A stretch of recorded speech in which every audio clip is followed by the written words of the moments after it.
We live on a small, blue world, orbiting an average star, tucked into the quiet outskirts of a spiral galaxy that contains hundreds of billions of other stars. And that galaxy? It's just one of trillions scattered across an ocean of space so vast that light itself, the fastest thing in existence, would take tens of billions of years to cross it. But here's what almost no one truly grasps. If you took our entire solar system, the Sun, and all 8 planets, and every moon and asteroid and comet circling within it, and you shrank it down to the size of a single quarter, just a coin you could hold between your fingers, then our galaxy, the Milky Way, would be roughly the size of the continental United States. And the observable universe, that would stretch wider than the distance light can travel in 93 billion years. Our home, everything we've ever known, every human who has ever lived, every mountain and ocean and city and war and love story, all of it exists on a speck so small that it vanishes when you zoom out just a little bit. This isn't poetry. This is the actual, measured, incomprehensible scale of reality. If you love deep dives, you can subscribe. It helps more than you think. Let's start with what we think we know. The solar system. You've seen the diagrams in textbooks. Colorful spheres lined up in neat little rows, maybe with Saturn's rings tilted at a jaunty angle. Those posters on classroom walls with the planets arranged like a neat family portrait. But those images lie to you. They compress distances that are so enormous, so achingly empty, that if you were to build a scale model where Earth was the size of a marble, you'd need a space the size of a football field just to fit the orbit of Neptune. And even then, you'd barely be scratching the surface of what we call the solar system.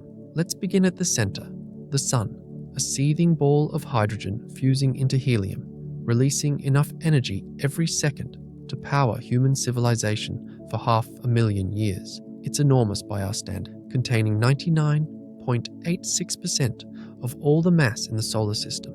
1.3 million Earths could fit inside its volume. But space doesn't care about mass. Space cares about distance. And distance is where everything falls apart, where human intuition breaks down completely. Mercury, the closest planet, orbits at an average distance of about 57.9 million kilometers from the Sun. That's 36 million miles, though honestly those numbers mean nothing to us. Our brains can't grasp them. So let me try this. If you were standing on Mercury's scorched surface during its daytime, which reaches 430 degrees Celsius, hot enough to melt lead, the Sun would appear 3 times larger than it does from Earth. It would dominate the sky, a blazing inferno taking up a massive chunk of your view. But here's the thing, even at that proximity, even when Mercury is closer to the Sun than any other planet, light from the Sun still takes 3 minutes and 12 seconds to reach it. Think about that. Light, moving at 300,000 kilometers per second, the cosmic speed limit, the fastest anything can possibly travel according to the laws of physics, takes over 3 minutes to cover that gap. 3 minutes of pure emptiness. Venus is next, at 108 million kilometers. Then Earth at 150 million, which we call 1 astronomical unit, a measuring stick we use because the numbers get too stupid, otherwise too unwieldy for human minds to process. 1 AU becomes our baseline, our reference point for everything else. Mars sits at 228 million kilometers, nearly 1.5 times Earth's distance. If you could somehow drive a car at highway speed to Mars, cruising along at 100 kilometers per hour, never stopping, never slowing down, never needing gas or food or sleep, it would take about 260 years to get there. Light takes 12.5 minutes to make the trip. When we send commands to rovers on Mars, there's a delay. We tell the rover to move, and 12.5 minutes later, the signal arrives. Then the rover does whatever we asked, and 12.5 minutes after that, we get confirmation. 25 minutes round trip. We're controlling robots on another world with a 25-minute lag, and that's the closest planet to us besides Venus. And then comes the gap, the asteroid belt, that scattered ring of rocky debris between Mars and Jupiter, stretching from about 2.2 to 3.2 astronomical units from the Sun. Most people imagine it as a dense field of tumbling boulders, like a minefield in space, the way it's shown in movies where spaceships have to dodge and weave between rocks. In reality, if you were floating in the middle of the asteroid belt, you'd probably see nothing. Maybe one rock in the distance, a faint glimmer catching sunlight, maybe not even that. The belt contains millions of asteroids, sure, but they're spread across such an enormous volume that the average distance between them is hundreds of thousands of kilometers. You could fly straight through the asteroid belt and never come close to hitting anything. Space is mostly nothing. That's the theme that's going to repeat over and over. Space is mostly nothing, and the distances are so vast, they break our brains. Jupiter arrives at 5.2 astronomical units, 778 million kilometers from the Sun. This is where scale starts to truly shatter your sense of proportion. Jupiter is massive, 318 times the mass of Earth, large enough that all the other planets in the solar system could fit inside it with room to spare. It has a storm, the Great Red Spot, that's been raging for at least 300 years and is larger than Earth, but it's still just a dot in an ocean of emptiness. Light from the Sun takes 43 minutes to reach it. If you were an astronaut on one of Jupiter's moons, let's say Europa with its subsurface ocean, and you looked back at Earth, you would need a decent telescope just to see it, and even then it would be a pale blue pixel, lost in the glare of the Sun. We'd be invisible to you, utterly insignificant. Saturn orbits at 9.5 astronomical units, 1.4 billion kilometers out. The light you see reflected off its magnificent rings, those bands of ice and rock that make it the most beautiful planet in the solar system, left the Sun an hour and 20 minutes ago. Think about that timing. If the Sun exploded right now, Saturn would continue basking in sunlight for another hour and 20 minutes before the darkness arrived.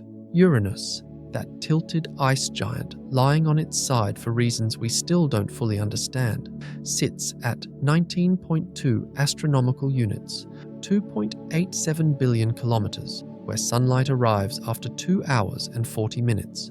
And Neptune, the outermost planet, the cold blue sentinel at the edge of the classical solar system, orbits at 30 astronomical units, 4.5 billion kilometers from the Sun.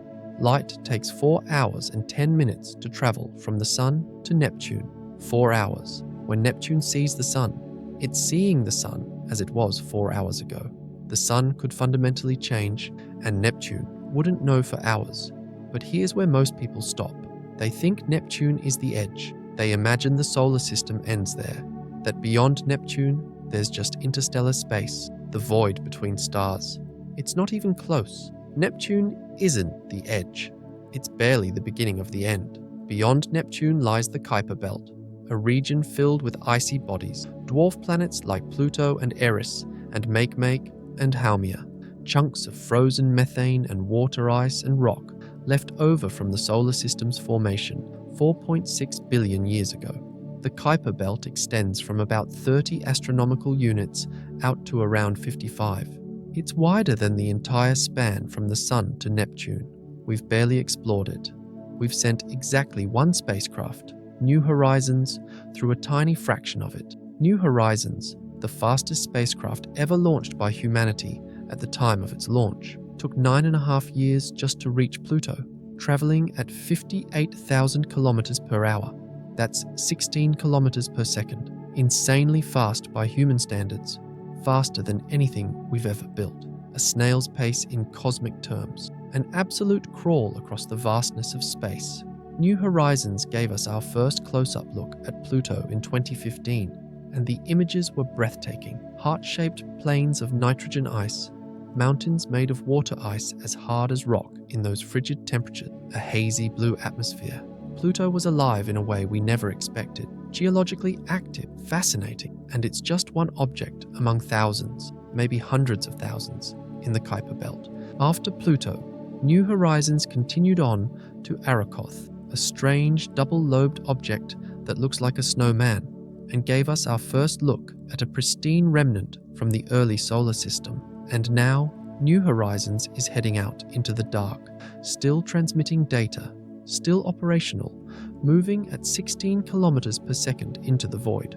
But even the Kuiper Belt isn't the edge, not even remotely, not by a long shot. There's something else out there, something so vast, so distant, so incomprehensibly enormous that it makes the orbits of the planets look like a tight little cluster huddled around a campfire.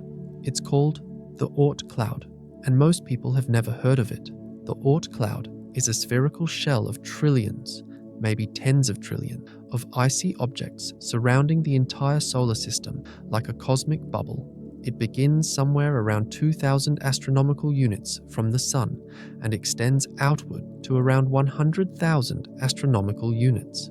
Let me say that again because it's important. 100,000 times the distance from the Earth to the Sun. That's roughly 1.6 light years, almost 2 trillion kilometers. The Oort Cloud is so far away that light from the Sun takes more than a year and a half to reach its outer edge. We're talking about distances measured in light years, the same units we use to measure the distances between stars, and we're still technically inside the solar system. This is where comets come from, those beautiful visitors with glowing tails that occasionally grace our skies. They're from the Oort Cloud. Every so often, gravitational nudges from passing stars, and yes, other stars pass close enough to our solar system to affect it, or the subtle tug of the galaxy itself, the gravitational influence of the entire Milky Way, will knock one of these icy bodies loose, sending it tumbling inward toward the Sun. It takes thousands, sometimes millions of years for a comet to fall in from the Oort Cloud. It's falling the entire time, accelerating as it gets closer to the Sun. But the distances are so vast that it takes geological timescales. When it finally arrives in the inner solar system, the Sun's heat vaporizes its ices, creating that glowing tail we see from Earth, and we ooh and ah and call it beautiful. And ancient civilizations thought they were omens, never realizing that this frozen wanderer has been falling for longer than human civilization has existed, longer than our species has existed, sometimes longer than our genus has existed. The Oort Cloud is the true boundary of the solar system, and it's gigantic, unimaginably gigantic. If the orbit of Neptune were the size of a quarter, just a small coin, the Oort Cloud would stretch outward for more than 30 meters, 100 feet. That's the real scale. Everything you've ever seen in a diagram of the solar system, every planet, every orbit, every asteroid and moon, all of it fits inside a space smaller than a coin, and the actual solar system is the size of a tennis court or a small building. All those textbook diagrams showing the planets in a line, they're showing you less than 1% of the solar system's true size. Less than 1%.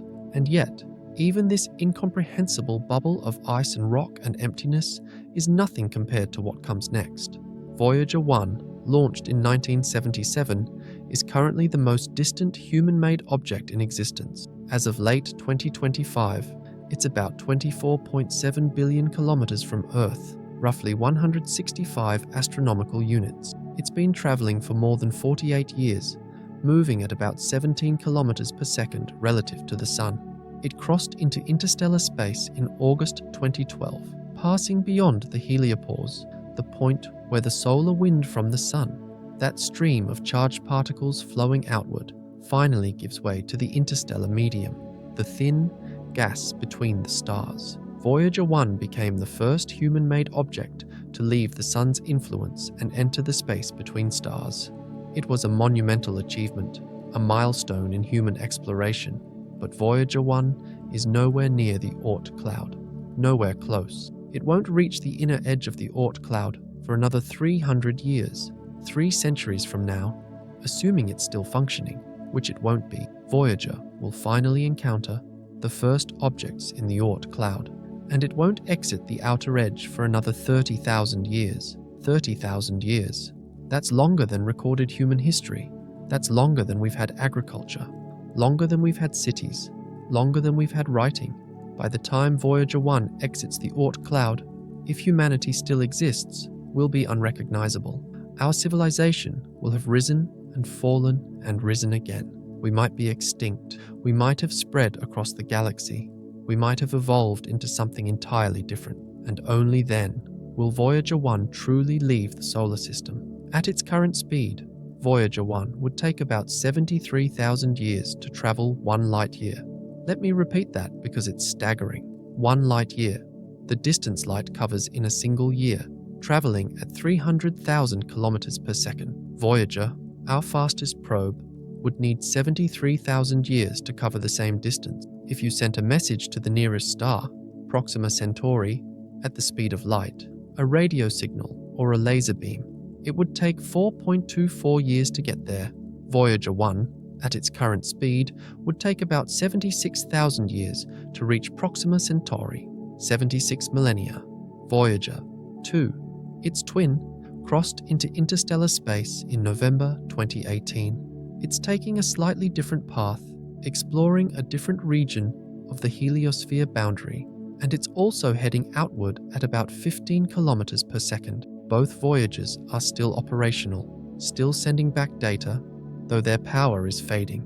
They run on radioisotope thermoelectric generators, nuclear batteries that convert heat from decaying plutonium into electricity.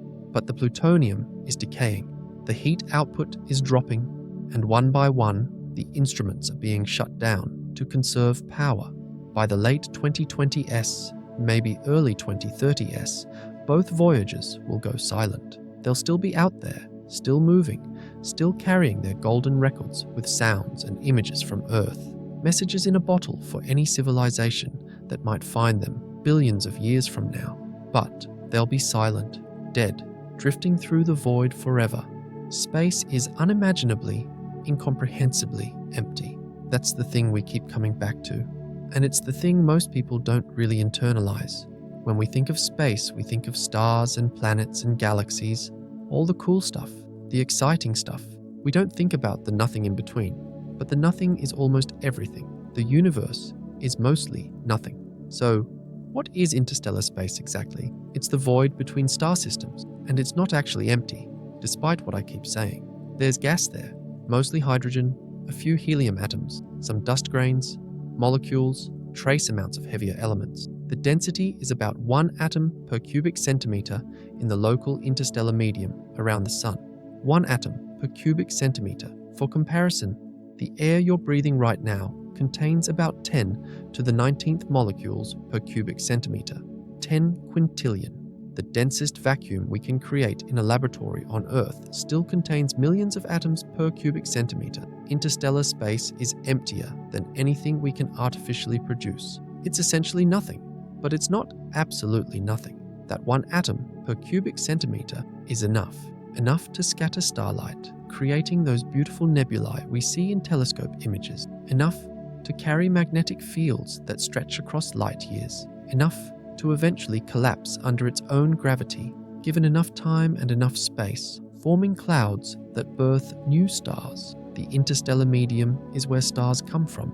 Dense clouds of gas and dust, molecular clouds hundreds of light years across, slowly collapse over millions of years, fragmenting into smaller and smaller clumps until the cores get hot enough and dense enough for fusion to ignite, and a new star is born.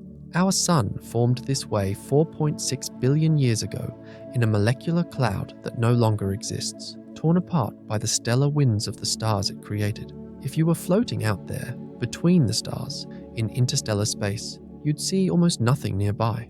No planets, no asteroids, no comets, no moons, just emptiness, darkness. The stars would still be visible, but they'd look exactly like they do from Earth, maybe slightly different configurations, because you'd be viewing them from a different angle, but they'd still be points of light scattered across a black canvas. The Sun would just be another star, maybe a bit brighter than the others if you weren't too far away, but nothing special. You wouldn't be able to pick it out without knowing exactly where to look, and the Milky Way, the band of light stretching across the sky, would still be there, maybe even more prominent without Earth's atmosphere and light pollution to dim it. But nearby, nothing, just you and the void. The interstellar medium does have structure, though. It's not uniform. There are regions of higher density and lower density, areas where supernova shockwaves have compressed the gas, creating shells and bubbles. Our solar system actually sits inside one of these bubbles, called the local bubble, a region about 1,000 light-years across where the density is even lower than normal, cleared out by supernova that exploded millions of years ago. We're living in a cosmic cavity, a bubble of slightly emptier space carved out by stellar explosions long before the Sun even formed. Proxima Centauri, the nearest star to the Sun, is 4.24 light-years away. That's 40 trillion kilometers, 40 with 12 zeros after it. If you wanted to walk to Proxima Centauri, assuming you could somehow survive and walk continuously at 5 kilometers per hour, it would take you about 900 million years. If you flew there on the fastest spacecraft we've ever built, New Horizons, it would take about 78,000 years. If we could somehow build a ship that traveled at 10% the speed of light, which is wildly, absurdly beyond anything we're currently capable of, requiring energy sources and propulsion systems that don't exist, it would still take 42 years. And that's just to the nearest star. Most stars in our galaxy are thousands of light years away. The vast majority are tens of thousands of light years away. Space isn't just big, it's hostile to intuition. It refuses to be comprehended. Proxima Centauri is a small red dwarf, much dimmer and cooler than our Sun, about 1/8 the mass.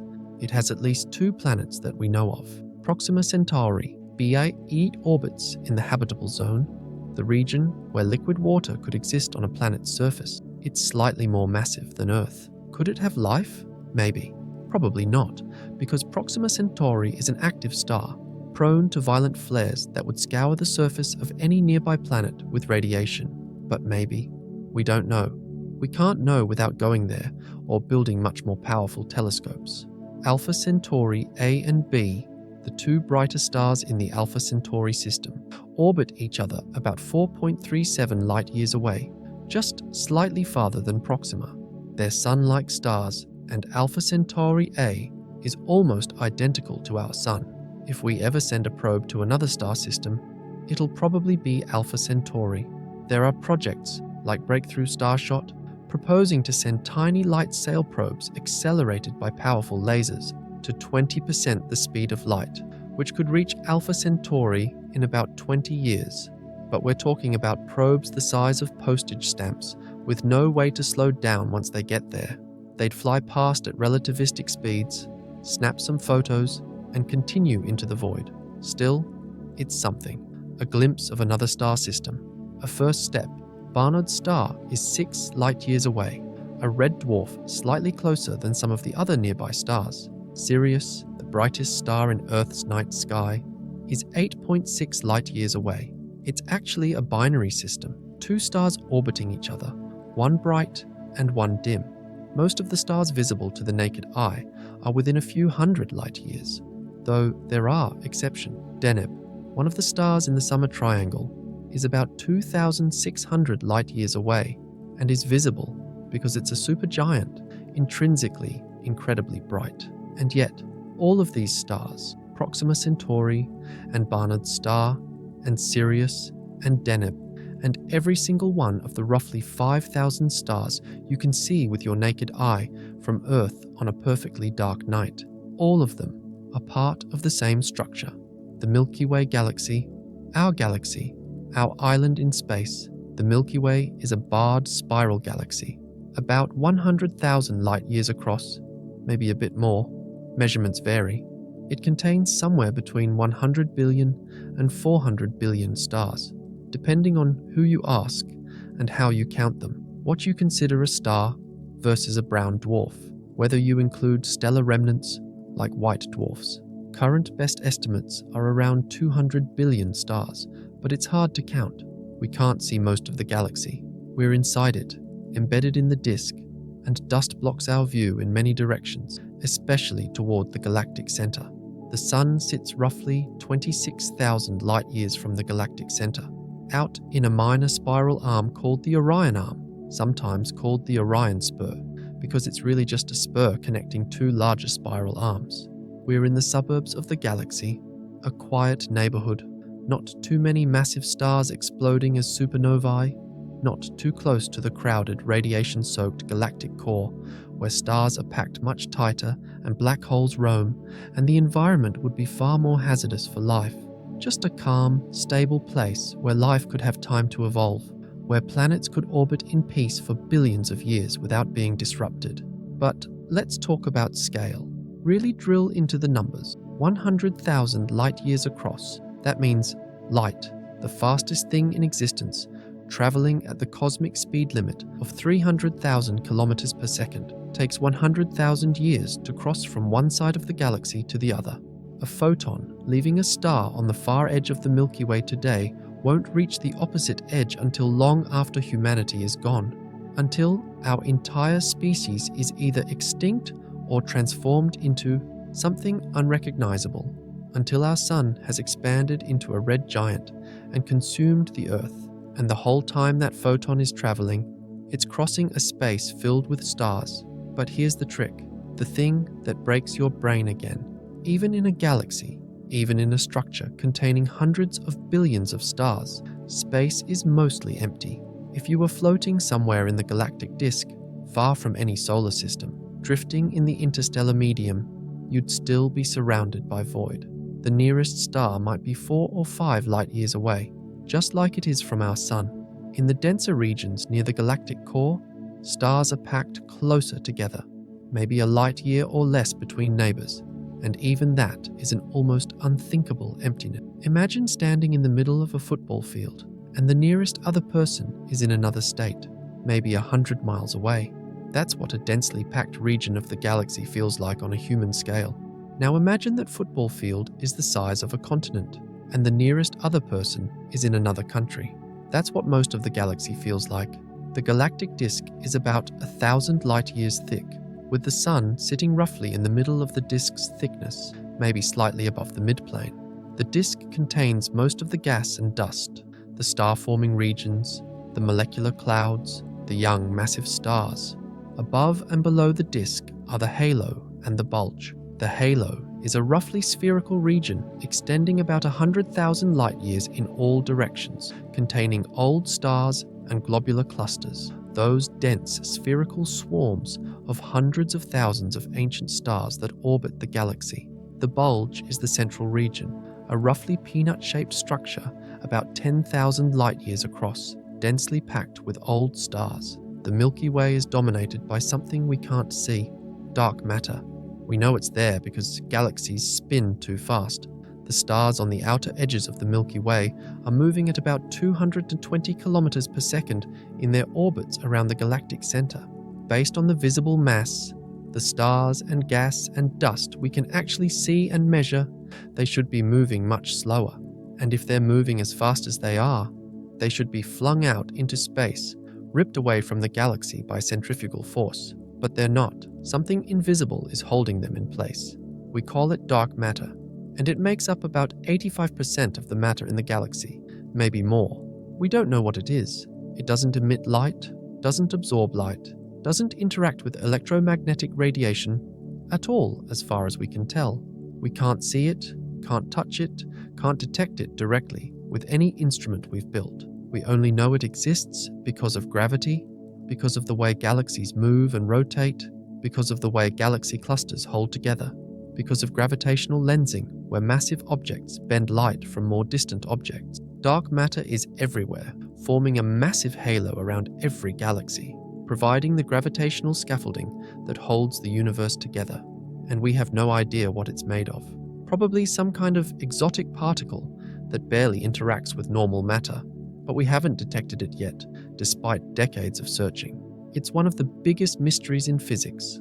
At the center of the Milky Way, buried beneath clouds of gas and dust so thick we can't see it in visible light, is a supermassive black hole called Sagittarius, a star.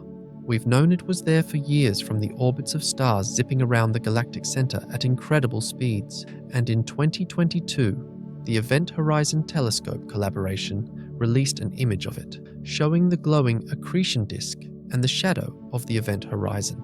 Sagittarius, a star, weighs about 4 million times the mass of the Sun, and its event horizon, the point of no return, where even light can't escape, is about 24 million kilometers across, roughly 60 times the distance from the Earth to the Moon.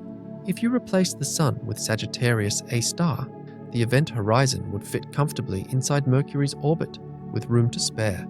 It's monstrous, and yet it's small compared to some black holes. We'll get to those. Sagittarius, a star, is quiet right now. It's not actively feeding, not tearing apart stars or devouring massive amounts of gas. It's just sitting there, a gravitational anchor, holding the galaxy together.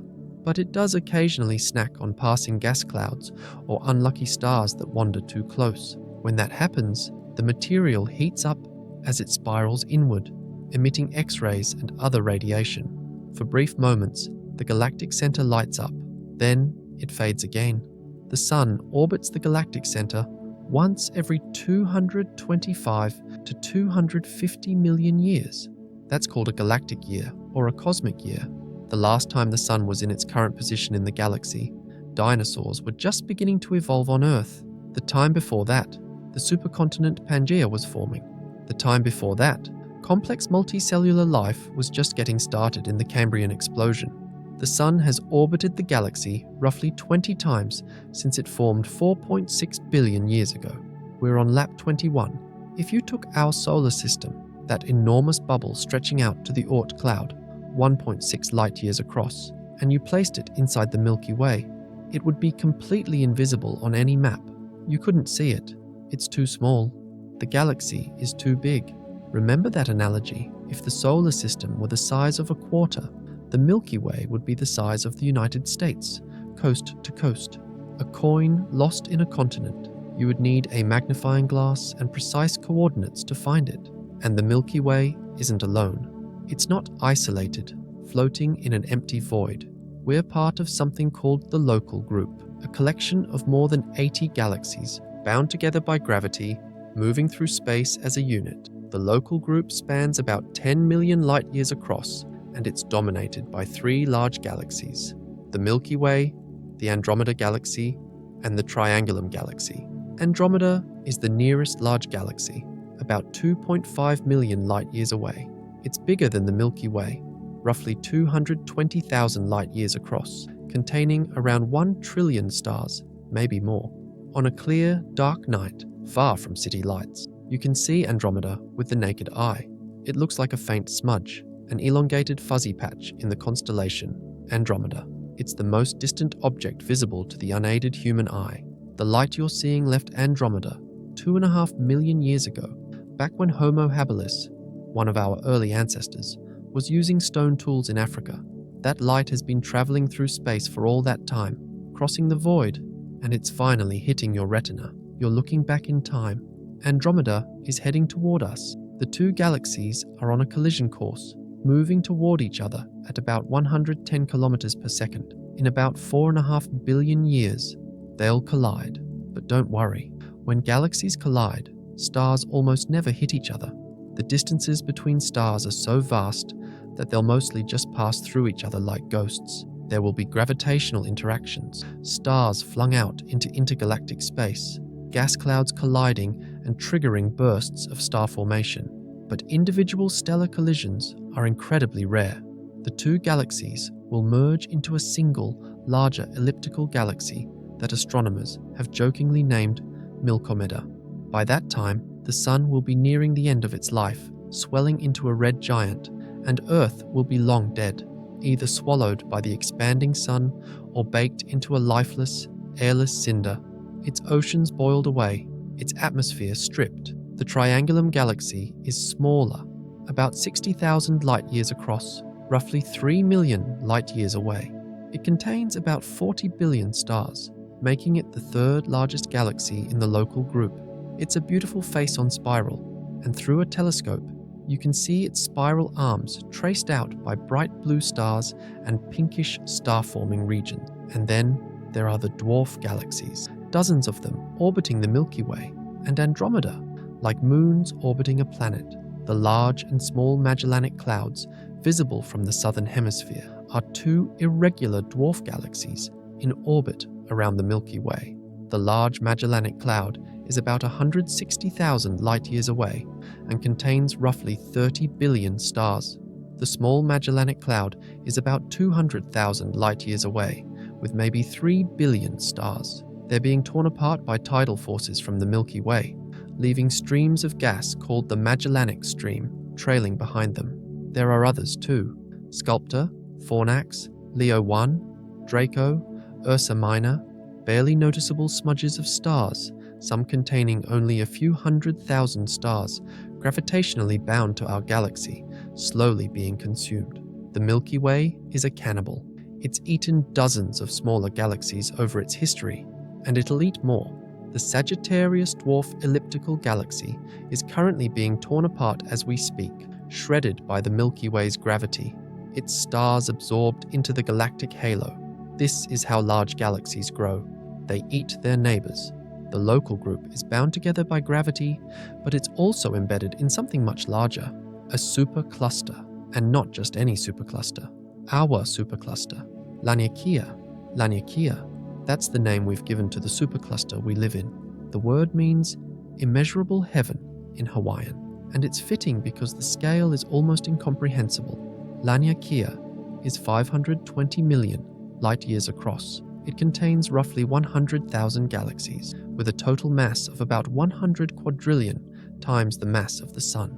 Our galaxy, the Milky Way, is just one tiny speck inside it, one star cluster among 100,000. Laniakea isn't held together by gravity in the way the local group is. It's not a bound structure. It's more like a flow pattern, a cosmic watershed. Galaxies inside Laniakea are moving along invisible rivers of dark matter, pulled by gravity toward a central region called the Great Attractor. We can't see the Great Attractor directly because it's hidden behind the disk of the Milky Way, obscured by dust and stars in what's called the zone of avoidance, but we can measure its gravitational pull. It's dragging us and hundreds of thousands of other galaxies toward it at about 600 kilometers per second. But the Great Attractor itself is being pulled.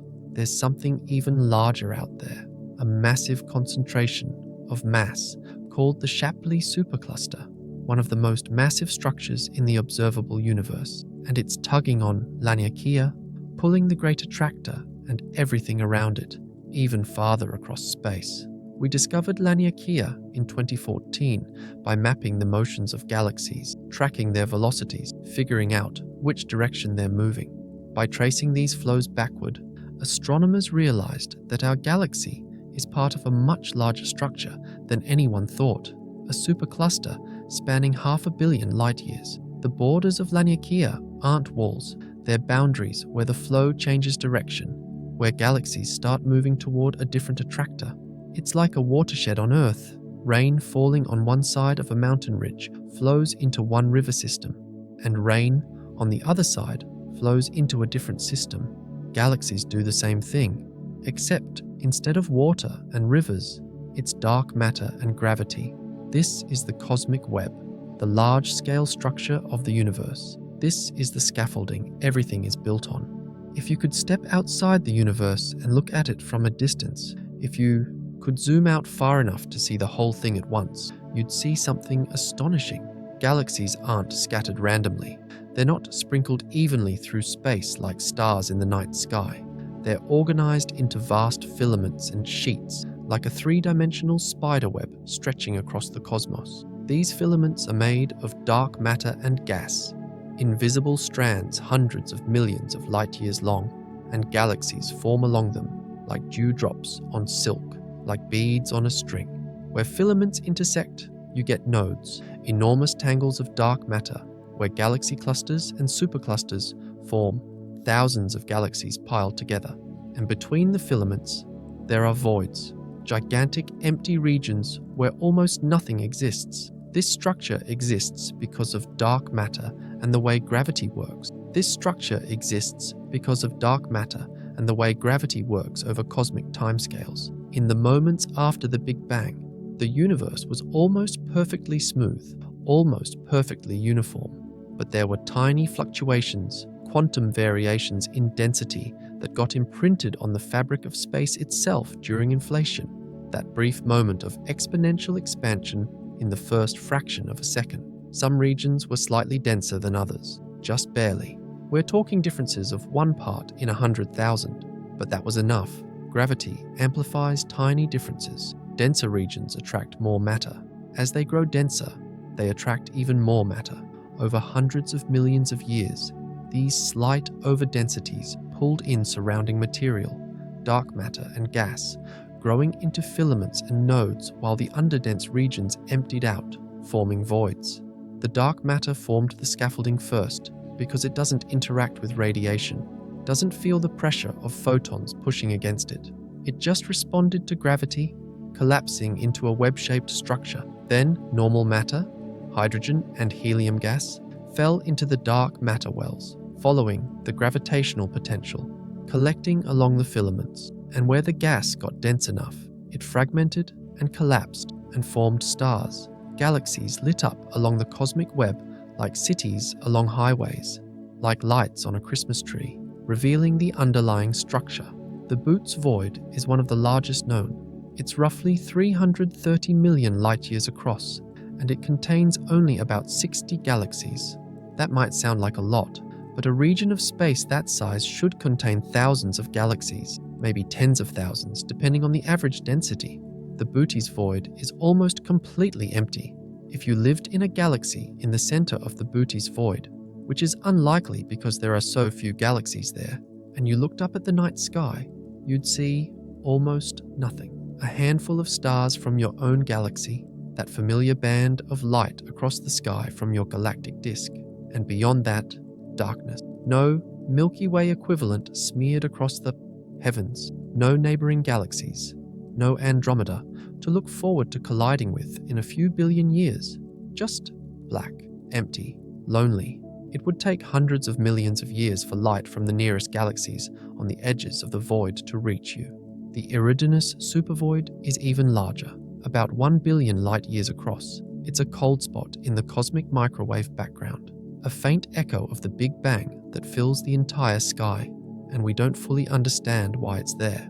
The cosmic microwave background is mostly uniform, the same temperature in every direction, to within a few parts per 100,000, but there are tiny fluctuations, and the Eridanus supervoid shows up as a cold spot, slightly cooler than the surrounding regions. Some cosmologists think it might be evidence of something strange happening in the early universe. Some have speculated, wildly, that it could be evidence of a collision with another universe during the inflationary epoch, though that's incredibly speculative, bordering on science fiction. More likely, it's just a particularly large void creating a gravitational effect on the photons passing through it. Voids aren't empty in the absolute sense. There's still dark matter there, still a few scattered atoms of hydrogen drifting through the emptiness, still the cosmic microwave background radiation filling space. But there are no galaxies, no stars, no planets, no life, just emptiness stretching for hundreds of millions of light-years in every direction, and they make up most of the volume of the universe. The cosmic web is mostly void, with thin filaments of matter stretched across it like threads holding the structure together. If you calculated the total volume, voids probably make up 80 to 90% of space. The universe is mostly empty, even on the largest scales we can measure. The filaments are where the action is. They're highways of galaxies, streams of matter flowing along dark matter conduits. Some filaments are over 1 billion light-years long. The longest known structures in the universe are filaments. The Sloan Great Wall is 1.3 billion light-years long, a vast sheet of galaxies stretching across an enormous region of space.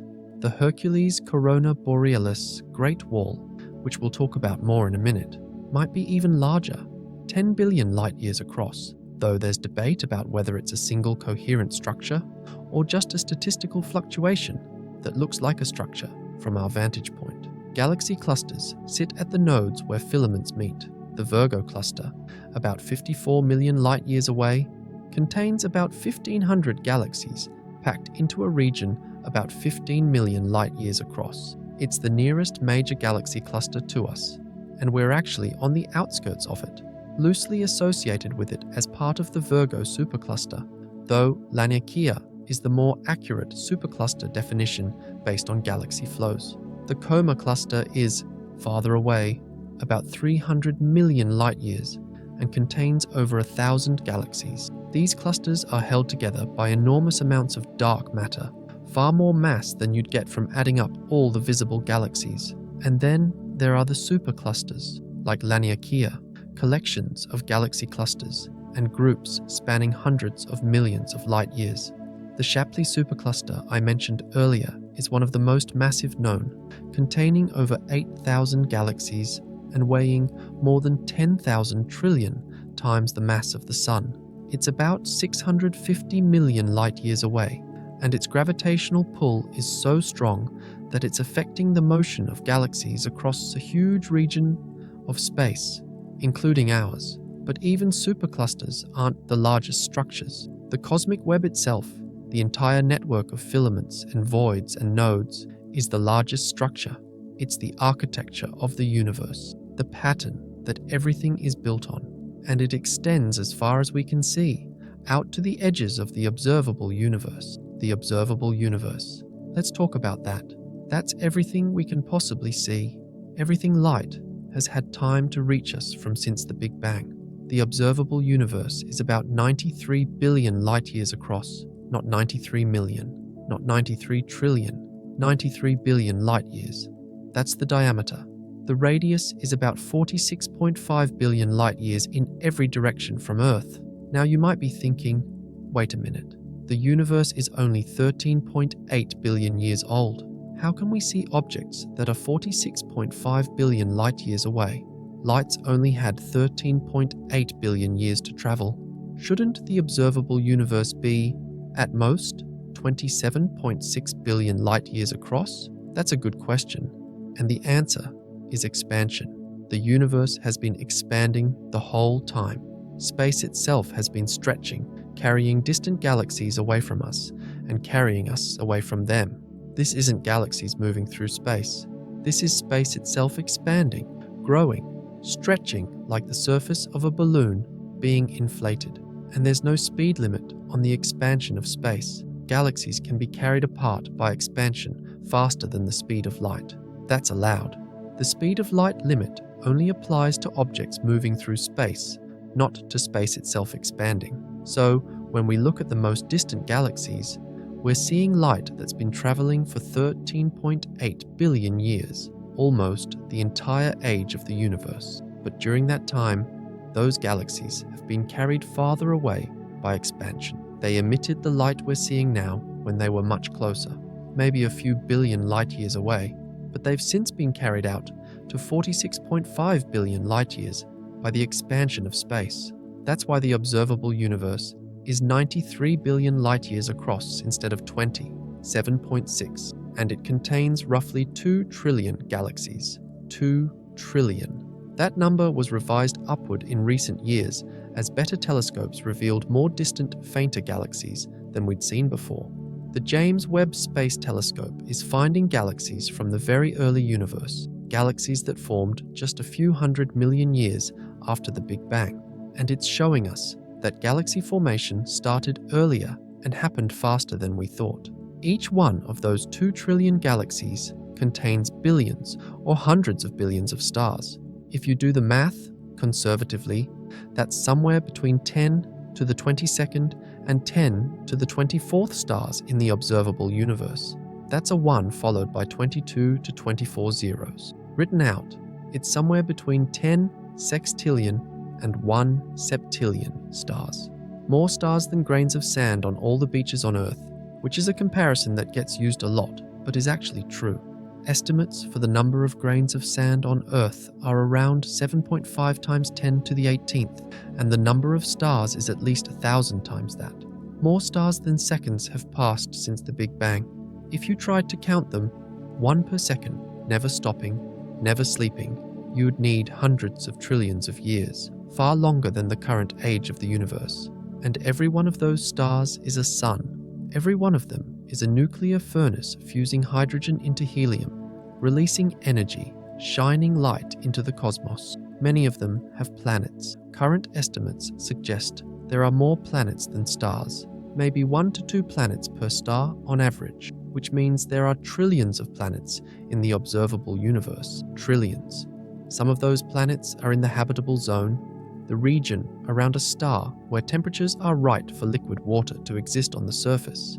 Some probably have water, some might have life. We don't know. We can't know. Not yet.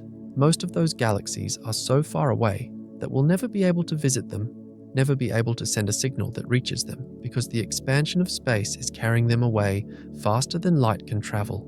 They're beyond our cosmic horizon, unreachable forever, even in principle. But let's bring it back to scale. Let me give you another way to think about how small the solar system is compared to all of this. If the sun were the size of a single white blood cell, about 10 micrometers across, then the solar system, out to the Oort Cloud, would be about the size of a large city, maybe 150 kilometers across. The Milky Way galaxy would be about the size of Earth, 13,000 kilometers. The local group would be about the size of the Moon's orbit around Earth, roughly 800,000 kilometers.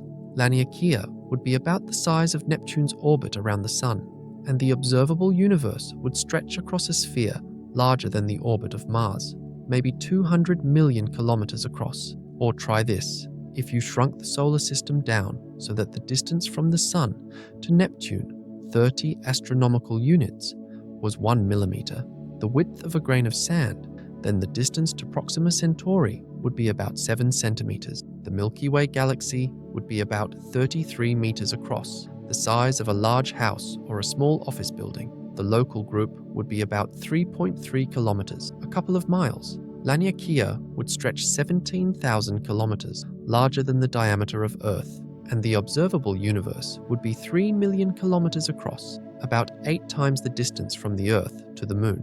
The numbers stop meaning anything after a while. They're too big. Our brains aren't wired to handle them. We evolved to understand scales relevant to survival, distances we could walk in a day, sizes of animals we could hunt or that could hunt us, the height of a tree, the width of a river.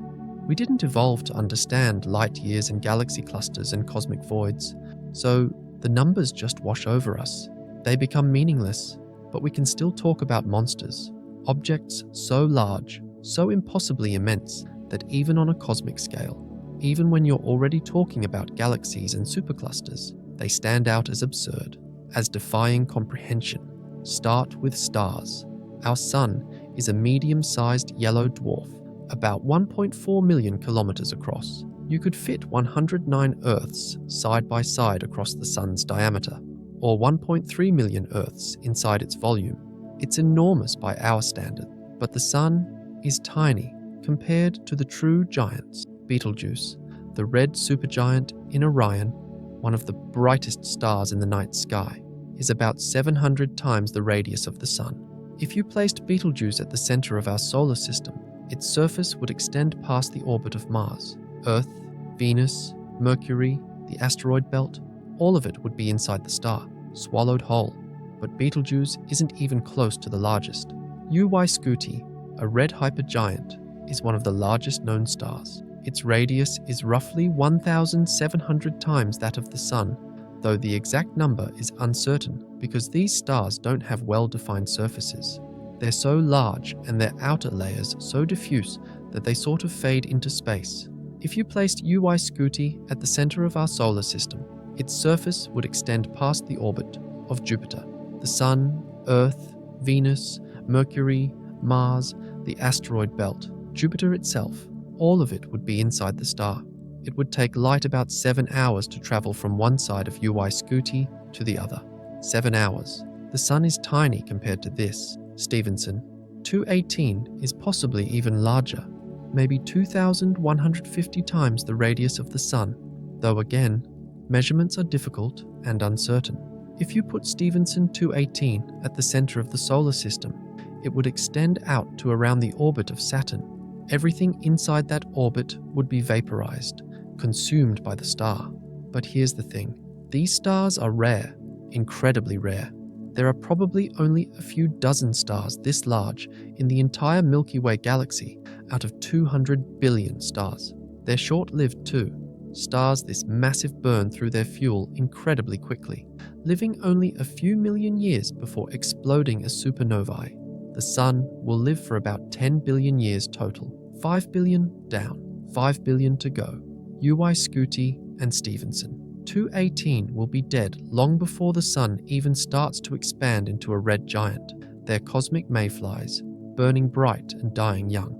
And yet, even these colossal stars are nothing compared to black holes. Stellar mass black holes, the kind formed when massive stars collapse at the end of their lives, are usually between 5 and 100 times the mass of the Sun.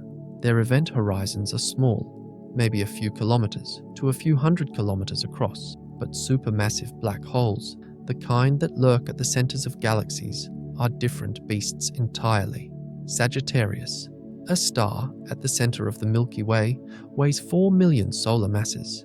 Its event horizon is about 24 million kilometers across, roughly 60 times the distance from Earth to the Moon, and would fit inside Mercury's orbit. It's huge, but it's actually small for a supermassive black hole. M87 star, the black hole at the center of the giant elliptical galaxy Messier 87, weighs about 6.5 billion solar masses. Its event horizon is roughly 40 billion kilometers across, about 270 times the distance from the Sun to Earth. If you placed M87 star at the center of our solar system, its event horizon would extend beyond the orbit of Neptune.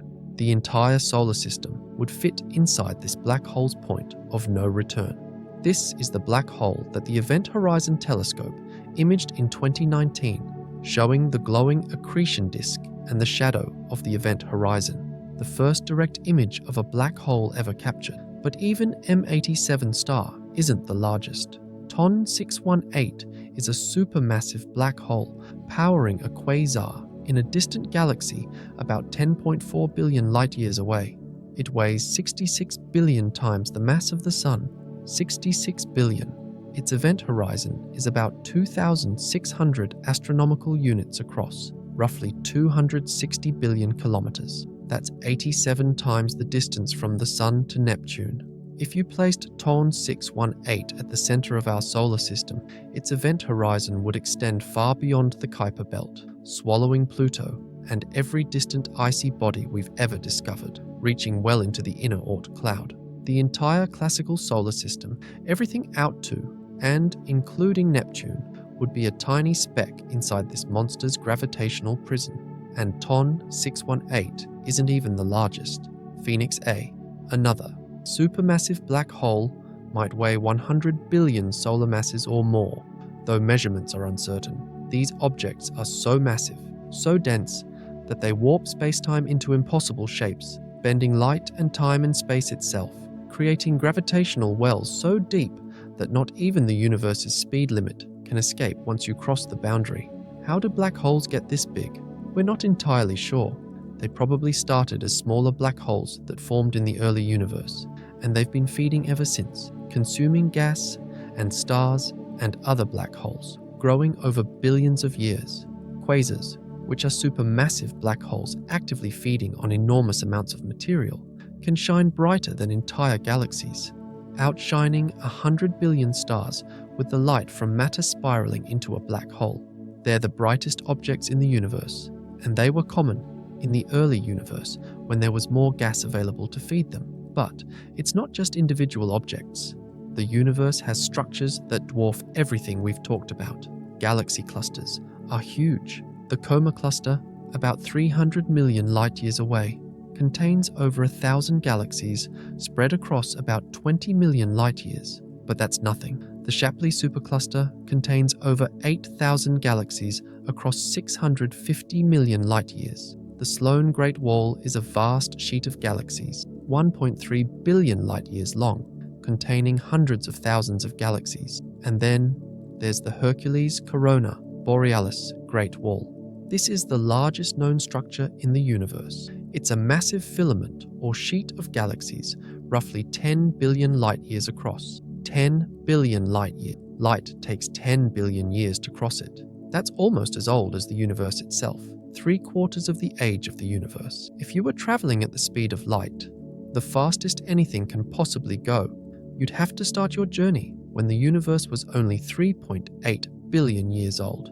back when the first stars were forming into the first galaxies, back when the Earth didn't exist yet, back when our sun was just a cloud of gas and dust that hadn't started collapsing, and you'd only just be reaching the other side now, 13.8 billion years into your journey, having traveled for 10 billion years. And even this unimaginable structure is just one part of the cosmic web, one thread in the tapestry, one filament among countless others stretching across the observable universe. The existence of structures this large actually creates problems for our understanding of cosmology. The cosmological principle, one of the foundational assumptions of modern cosmology, states that on large enough scales, the universe should be homogeneous and isotropic, the same in every direction, uniform. But structures 10 billion light-years across challenge that. They suggest that even at these enormous scales, the universe still has lumpiness, still has structure. Either our understanding is incomplete, or these structures are statistical flukes, rare but not impossible fluctuations that happen to exist in our observable patch of the universe. Let's talk about light again, about the speed limit of the universe and what it means for our understanding of scale. 300,000 kilometers per second. In 1 second, light travels 300,000 kilometers, about 7.5 times around the Earth's equator. In 1 year, light travels about 9.46 trillion kilometers. That's 1 light year, the distance unit we use for interstellar and intergalactic scales. That sounds fast, and it is fast. It's incomprehensibly fast by human standards. Nothing we've ever built comes even remotely close. The fastest spacecraft we've launched, the Parker Solar Probe, reaches speeds of about 192 kilometers per second at its closest approach to the Sun. And that's only because it's falling into the Sun's gravity well, using gravitational assists to accelerate.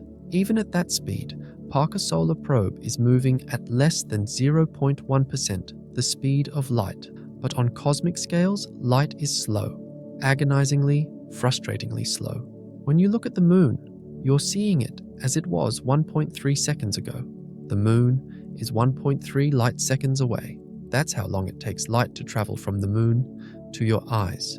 When astronauts on the Moon talked to Mission Control in Houston, there was a 2.6 second delay in communication. 1.3 seconds for the radio signal to travel from the Moon to Earth, 1.3 seconds for the response to travel back. The Sun is 8 light minutes and 20 seconds away. When you look at the Sun, you're seeing it as it was 8 minutes ago, not as it is now. If the Sun suddenly vanished, blinked out of existence, we wouldn't know for 8 minutes. We'd still see it shining in the sky, still feel its warmth on our skin, and then, 8 minutes later, without warning, it would disappear. The sky would go dark, and a few minutes after that, Earth would begin its long freeze into a lifeless ice ball. The planets would continue orbiting the point where the Sun used to be for another 8 minutes before they felt the change in gravity and went flying off into space. Mars, at its closest approach to Earth, is about 4 light minutes away. At its farthest, when it's on the opposite side of the Sun from us, it's about 24 light minutes away. When we send commands to rovers on Mars, we have to account for this delay. We can't control them in real time. We send instructions, wait 12.5 minutes for the signal to arrive. The rover executes the commands, and then we wait another 12.5 minutes for confirmation. 25 minutes round trip. We're controlling robots on another planet with a 25-minute input lag, and that's the closest planet to us besides Venus. Jupiter is between 33 and 54 light minutes away, depending on where Earth and Jupiter are in their orbits. Saturn is between 1.2 and 1.7 light hours. When Cassini, the probe that orbited Saturn for 13 years, took photos and sent them back to Earth, the images were at least an hour and 12 minutes old by the time we received them. Voyager 1 is currently over 22 light hours away. When it sends a signal, it takes 22 hours to reach Earth, and if we send a command back, it takes another 22 hours to arrive, assuming the signal is even strong enough to reach at that distance, which is increasingly difficult as Voyager gets farther away and its power fades. Proxima Centauri, the nearest star, is 4.24 light years away. We're seeing it as it was 4.25 years ago. Most of the stars in the night sky are hundreds of light years away, So we're seeing them as they were during the Renaissance, the Middle Ages, the Roman Empire, even farther back. Betelgeuse, that red supergiant in Orion, is about 550 light-years away. When you look at Betelgeuse, you're seeing light that left the star around 1470 during the Renaissance, when Leonardo da Vinci was 18 years old, when Columbus was a teenager and wouldn't make his famous voyage for another 20 years. Betelgeuse might have already exploded as a supernova. It's a candidate. It's near the end of its life. We wouldn't know yet. The light from the explosion wouldn't reach us for centuries. The Andromeda Galaxy is 2.5 million light-years away. The light you see when you look at Andromeda left that galaxy 2.5 million years ago, back when Australopithecus, one of our early hominin ancestors, was walking around in Africa before the genus Homo even existed. That light has been traveling through intergalactic space for 2.5 million years, crossing the void between galaxies, and it's finally hitting your retina or the sensor in your camera. You're looking back in time, seeing Andromeda as it was long before humans existed. The farther out you look, the farther back in time you see. The most distant galaxies we've observed are more than 13 billion light-years away in terms of light travel time. We're seeing them as they were just a few 100 million years after the Big Bang, when the universe was young and hot, when the first stars were just beginning to light up the darkness after the cosmic dark ages. Those galaxies don't look like that anymore. They've evolved, merged with other galaxies, formed new stars, maybe been disrupted or destroyed, but we'll never see what they look like now, because the light showing their current state won't reach us for billions of years. And by then, our sun will be long dead, Earth will be gone, and humanity, if we still exist, will be scattered across the galaxy or extinct. The cosmic microwave background, the faint afterglow of the Big Bang, comes from about 46 billion light-years away in terms of co-moving distance, though the light itself has been traveling for 13.8 billion years, nearly the entire age of the universe. It's the oldest light we can see, emitted when the universe was only 380,000 years old, when it had cooled enough for electrons and protons to combine into neutral hydrogen, allowing light to travel freely for the first time. Before that, the universe was opaque, a hot plasma where photons couldn't travel more than a tiny distance before scattering off charged particles. The cosmic microwave background is a snapshot of the universe at that moment, and it's everywhere. If you could see in microwaves, the entire sky would be glowing with it, a faint, nearly uniform glow filling every direction, the echo of creation itself. We live in a universe that's almost incomprehensibly old and almost incomprehensibly large, and yet, for all its size, it's still finite, still bounded, at least in terms of what we can see. The observable universe has an edge, not because there's a wall there, not because space ends, but because light from beyond that edge hasn't had time to reach us yet, and because the universe is expanding, accelerating in its expansion due to dark energy. Some of that light never will reach us. There are galaxies out there, billions of them, that are moving away from us so fast due to the expansion of space that their light will never reach Earth. They're beyond the cosmic horizon, beyond the boundary of the observable universe, lost to us forever, unreachable even in principle. Every second, as the universe expands, more galaxies cross that boundary.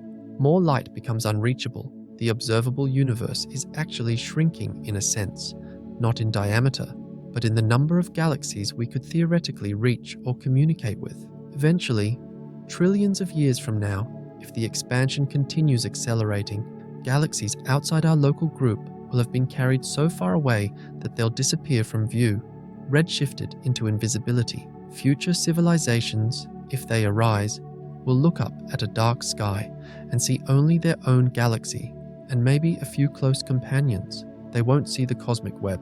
They won't see distant galaxies. They'll think the universe is much smaller than it is, and they'll have no way of knowing otherwise unless they find records we leave behind. And our solar system, in all of this, the sun and its 8 planets, and all the moons and asteroids and comets, and the vast Oort Cloud stretching out into the dark, all of it is just a tiny bubble in this unimaginable vastness. One star among hundreds of billions in our galaxy. One galaxy among trillions in the observable universe. One planet among trillions or more. One pale blue dot in an ocean of night so vast that even light, the fastest thing we know, takes billions of years to cross it. Carl Sagan once stood in a lecture hall and showed an image of Earth taken by Voyager 1 from 4 billion miles away, just past Neptune. In the image, Earth is a pale blue dot, less than a pixel, suspended in a shaft of scattered sunlight. He talked about how everyone who's ever lived on that dot.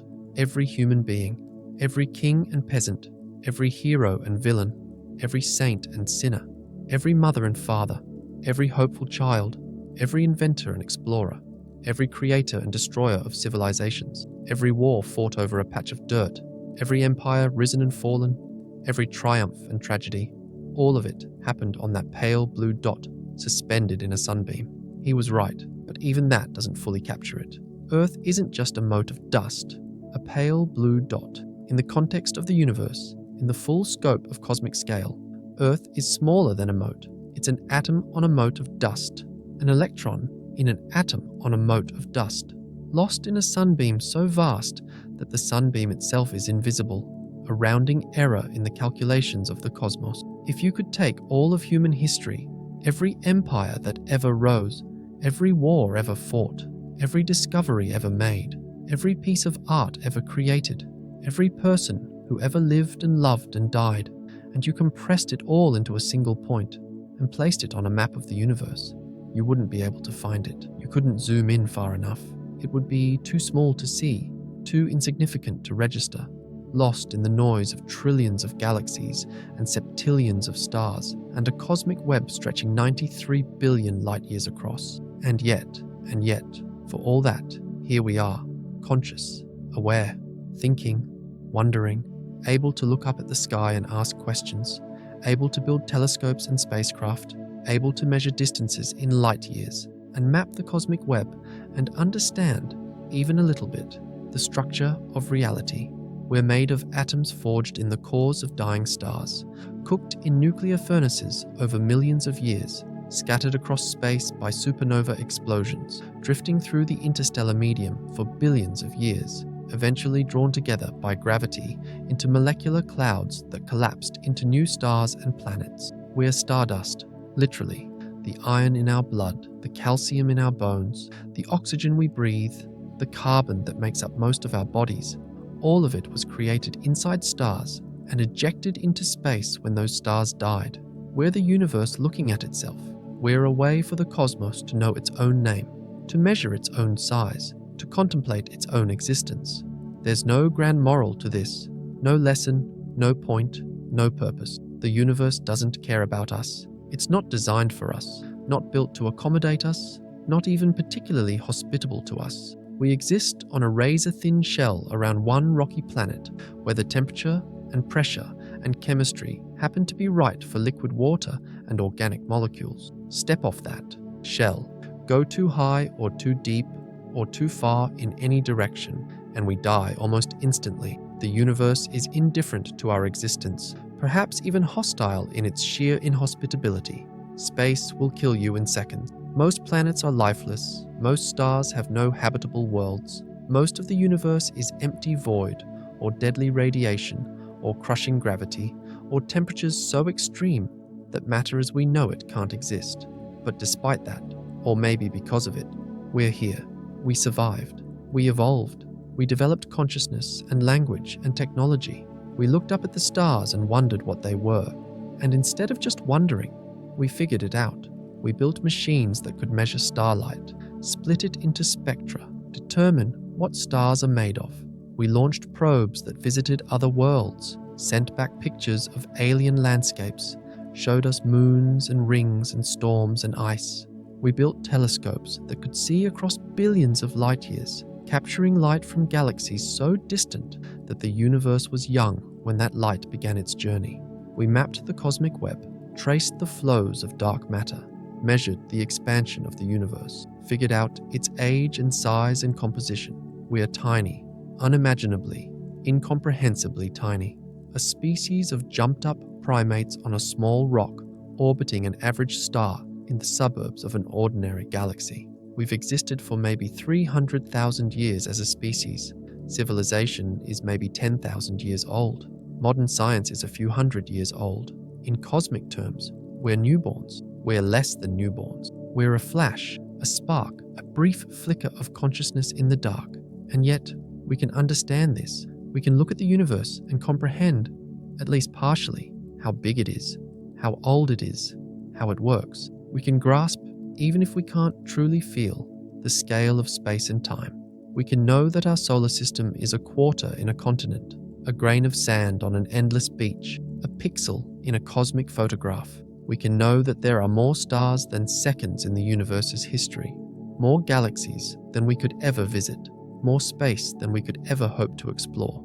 There's something profound in that, something beautiful and humbling and awe-inspiring.